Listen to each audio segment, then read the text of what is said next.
the ivory hunters were captured by indigenous people. They quickly prepared them like roasted chickens. To prevent the man from dying quickly, they inserted bamboo tubes into his nose and mouth. When the mud hardened, they swiftly took him to the grill. Then they constantly rotated the stick, as the mud insulated much of the heat, and the bamboo tubes allowed him to breathe. The man could only watch as they slowly roasted him, but that wasn't the cruelest part. The second poacher was tied to the ground. The indigenous people threw a venomous snake in front of him. The snake didn't attack the man, but when it touched the fire, it immediately lunged at him. Jack, who was watching, was terrified, fearing what awaited him. Soon they took Jack outside to torture him slowly. The chief first shot an arrow. When Jack ran past the arrow, the indigenous people began to hunt him. Jack ran looking back, not believing the indigenous people would let him go. Seeing Jack moving away, the indigenous people showed no concern, not knowing that they themselves would be the prey. Soon the first indigenous man ran out. In the suffocating heat, Jack couldn't run faster than the indigenous people. They soon caught up to him. Seeing the distance shortening, the indigenous man immediately threw his spear.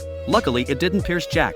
However, he barely reached Jack. Jack picked up the spear and finished off the indigenous man. Jack picked up the weapons from the ground and quickly fled. Soon the indigenous man's father arrived. He never thought his usual hunting game would cost his son's life.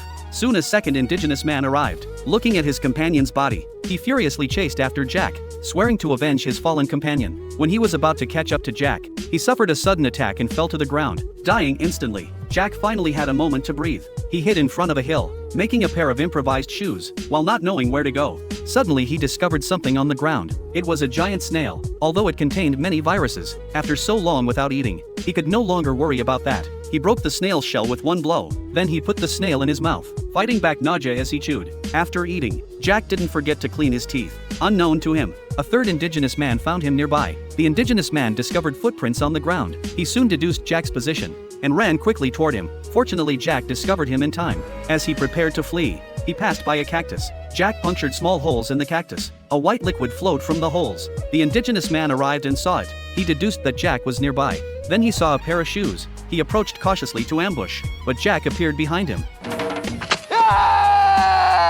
finishing off the indigenous man. Seeing so many of his tribe die, the chief decided to take revenge personally. Meanwhile, Jack reached the river to drink, but the water was full of crocodiles. Drinking was impossible. Jack ran disappointed into the forest. Could he escape the pursuit of the indigenous people?